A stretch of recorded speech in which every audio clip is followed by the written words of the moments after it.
Chapter 13. The Cyclone. This story is about Dorothy. She lived in the midst of the great Kansas prairies with Uncle Henry, who was a farmer, and Aunt Em, who was the farmer's wife. Their house was small, for the lumber to build it had to be carried by wagon many miles.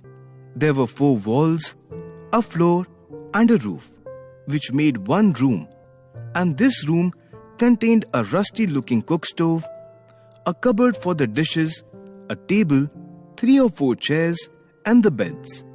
Uncle Henry and Aunt Em had a big bed in one corner, and Dorothy a little bed in another corner. There was no attic at all, and no cellar except a small hole dug in the ground called a cyclone cellar, where the family could go in case one of those great whirlwinds arose, mighty enough to crush any building in its path. It was reached by a trapdoor in the middle of the floor, from which a ladder led down into the small, dark hole. When Dorothy stood in the doorway and looked around, she could see nothing but the great grey prairie on every side. The sun had baked the plowed land into a grey mass with little cracks running through it. Even the grass was not green, for the sun had burned the tops of the long blades until they were the same grey color to be seen everywhere. Once the house had been painted, but the sun blistered the paint and the rains washed it away, and now the house was as dull and grey as everything else. When Aunt Em came there to live, she was a young, pretty wife. The sun and wind had changed her too. They had taken the sparkle from her eyes and left them a sober grey. They had taken the red from her cheeks and lips, and they were grey also. She was thin and never smiled now. When Dorothy, who was an orphan, first came to her, Aunt Em had been so shocked by the child's laughter that she would scream and press her hand upon her heart. Whenever Dorothy's merry voice reached her ears, she looked at the little girl with wonder, as she could find everything to laugh at. Uncle Henry never laughed. He worked hard from morning till night and did not know what joy was. He was grey also. From his long beard to his rough boots, he looked serious and solemn. It was Toto that made Dorothy laugh and saved her from growing as grey as her other surroundings. Toto was not grey. He was a little black dog with long silky hair and small black eyes that twinkled merrily on either side of his funny wee nose. Toto played all day long, and Dorothy played with him and loved him dearly. Today, however, they were not playing. Uncle Henry sat upon the doorstep and looked anxiously at the sky, which was even greyer than usual. Dorothy stood in the door with Toto in her arms and looked at the sky too. Aunt Em was washing the dishes.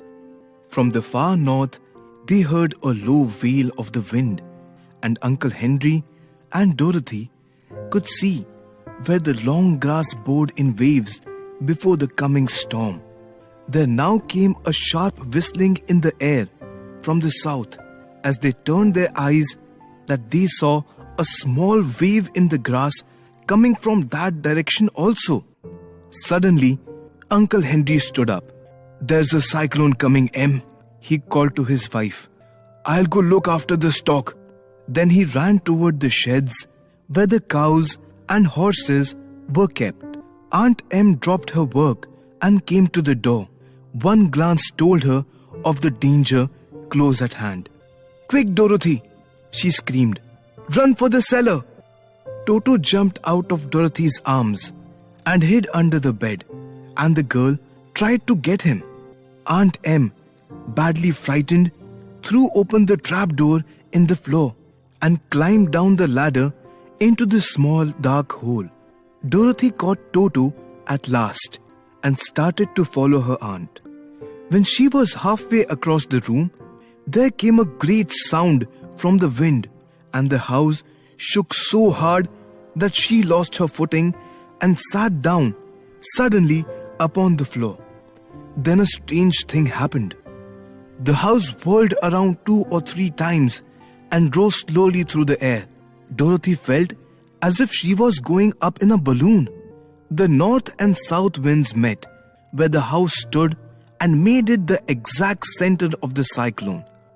In the middle of a cyclone, the air was generally still, but the great pressure of the wind on every side of the house raised it up higher and higher until it was at the very top of the cyclone, and there it remained and was carried miles and miles away as easily as you could carry a feather. Toto did not like it.